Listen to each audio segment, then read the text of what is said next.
Lab में कभी ऐसा देखा है कि कलरलेस लिक्विड में दूसरा कलरलेस लिक्विड मिलाते ही अचानक से एक ब्राइट ऑरेंज सॉलिड बन जाए?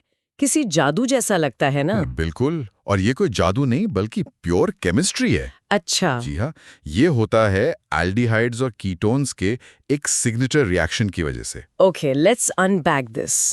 तो आज हम unit 8 aldehydes, ketones and carboxylic acid से एक बहुत इंपॉर्टेंट टॉपिक पे गौर करने वाले हैं। Chemical reactions of aldehydes and ketones. और ये समझना इसलिए जरूरी है क्योंकि ये रिएक्शंस ऑर्गेनिक केमिस्ट्री का आप कह सकते हैं दिल है। इनसे हमें पता चलता है कि कैसे हम नए मॉलिक्यूल्स बना सकते हैं और क्यों एल्डिहाइड्स और कीटोन्स एल्कीन्स जैसे डबल बॉन्ड वाले कंपाउंड से बिल्कुल अलग बिहेव करते हैं। तो सबसे सिंपल लेवल पे शुरू करते हैं। एल्डिहाइड्स और कीटोन्स के रिएक्शंस का मेन प्लेयर कौन है? मेन प्लेयर है कार्बोनिल ग्रुप यानी C डबल बॉन्ड O। इस बॉन्ड की वजह से कार्बन एटम पर हल्का पॉजिटिव चार्ज, जिसे हम डेल्टा प्लस कहते हैं, वो आ जाता है। और ऑक्सीजन पर हल्का नेगेटिव डेल्टा डैश। एग्जैक्टली।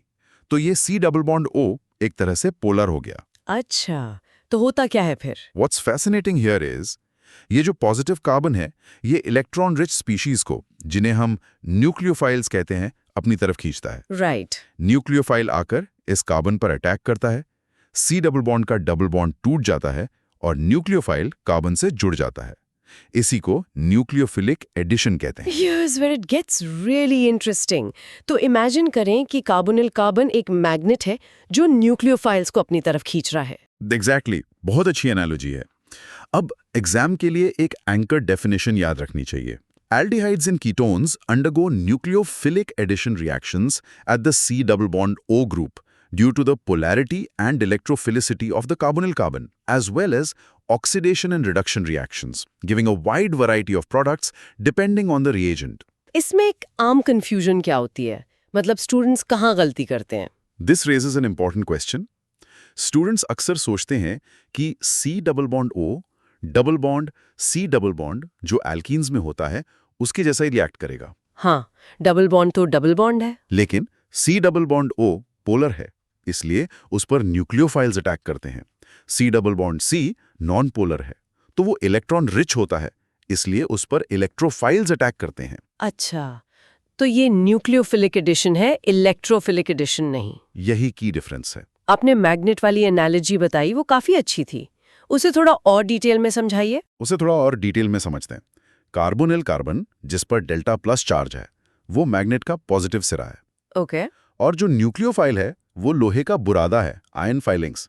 जैसे मैग्नेट लोहे को खींचता है, वैसे ही पॉजिटिव कार्बन न्यूक्लियोफाइल को खींचकर जोड़ लेता है। So what does this all mean for chemistry? हमें ये रिएक्शन समझने की जरूरत ही क्यों पड़ी? If we connect this to the bigger picture, इसके बिना हम ये प्रेडिक्ट ही नहीं कर सकते कि एल्डिहाइड या कीटोन में कोई रिएजेंट डालने पर क्या बनेगा।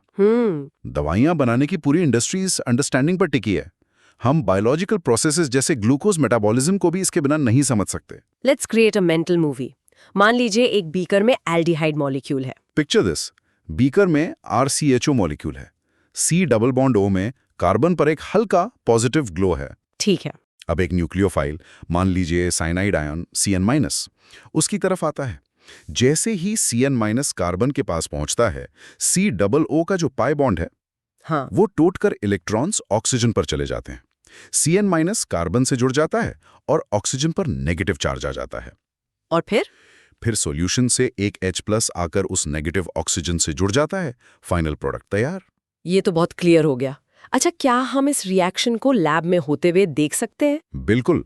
ब्रेडीज टेस्ट इसका क्लासिक उदाहरण है। जब आप एसीटोन, जो कि एक कीटोन है, उसमें ब्रेडीज रिएजेंट डालते हैं, हाँ, तो तुरंत एक ब्राइट ऑरेंज या रेड प्रेसिपिटेट बनता है। ये प्रेसिपिटेट ही बताता है कि सैंपल में एल्डिहाइड या कीटोन मौजूद है। ये तो एक तरह का केमिकल टेस्ट हो गया। और टेक्नोलॉजी में इसका क्या यूज है? फार्मास्यूटिक्स में ग्रिग्नार्ड रिएजेंट्स का इस्तेमाल करके एल्डिहाइड्स और कीटोन्स पर कार्बन चेन्स जोड़ी जाती हैं। अच्छा। ग्रिग्नार्ड रिएजेंट एक पावरफुल न्यूक्लियोफाइल की तरह कार्बोनिल कार्बन पर अटैक करता है, जिससे एक नया CC बॉन्ड बनता है। दवाइयां बनाने में ये एक बहुत ही फंडामेंटल स्टेप है। और वो काउंटर इंट्यूटिव एग्जाम्पल कि C डबल बॉन्ड O और C double bond C double bond होकर भी अलग क्यों है? जैसा मैंने पहले बताया, यू माइट थिंक कि दोनों डबल बॉन्ड हैं तो रिएक्शन सेम होगा, right. But actually C double bond O में ऑक्सीजन की हाई इलेक्ट्रोनेगेटिविटी की वजह से कार्बन इलेक्ट्रॉन पुअर मतलब डेल्टा प्लस हो जाता है और न्यूक्लियोफाइल्स को अट्रैक्ट करता है। जबकि C double bond C double bond C में दोनों कार्बन की इलेक्ट्रोनेगेटिविटी सेम है, तो वो बॉन्ड इलेक्ट्रॉन रिच होता है और इलेक्ट्रोफाइल्स को अट्रैक्ट करता है। पोलैरिटी का यही फर्क सब कुछ बदल देता है। ओके, तो एग्जाम्स के लिए कुछ की पॉइंट समराइज करते हैं। पहला point, aldehydes and ketones undergo nucleophilic addition क्योंकि carbonyl carbon electrophilic delta plus होता है। दिस इज इंपॉर्टेंट बिकॉज ये एल्कीन्स के इलेक्ट्रोफिलिक एडिशन से उल्टा है। दूसरा, aldehydes are more reactive than ketones towards nucleophilic addition. ये क्यों था? ये इसलिए क्योंकि कीटोन्स में 2 R ग्रुप्स होते हैं जो कार्बोनिल कार्बन को घेर लेते हैं, जिससे न्यूक्लियोफाइल का अटैक मुश्किल हो जाता है। ये डिस्टिंक्शन एग्जाम में जरूर पूछा जाता है। और ऑक्सीडेशन के बारे में क्या? एक और जरूरी बात, aldehydes are easily oxidized to carboxylic acids, ketones are resistant to oxidation. Ketones में कार्बोनिल कार्बन पर कोई हाइड्रोजन नहीं होता जिसे आसानी से ऑक्सीडाइज किया जा सके। फाइनली, याद रखें कि कंडेंसेशन रिएक्शंस में जैसे अमीन्स के साथ C=N बॉन्ड बनता है और पानी का एक मॉलिक्यूल निकलता है। अच्छा, ये न्यूक्लियोफिलिक एडिशन के बाद का स्टेप होता है। Okay, let's pull it all together. इस पूरी चर्चा का सार क्या है? सबसे पहले, aldehydes और कीटोन्स का सिग्नेचर रिएक्शन है न्यूक्लियोफिलिक एडिशन। ये C बॉन्ड के पोलर होने की वजह से होता है, जहां पॉजिटिव कार्बन न्यूक्लियोफाइल्स के लिए एक मैग्नेट की तरह काम करता है। एग्जैक्टली।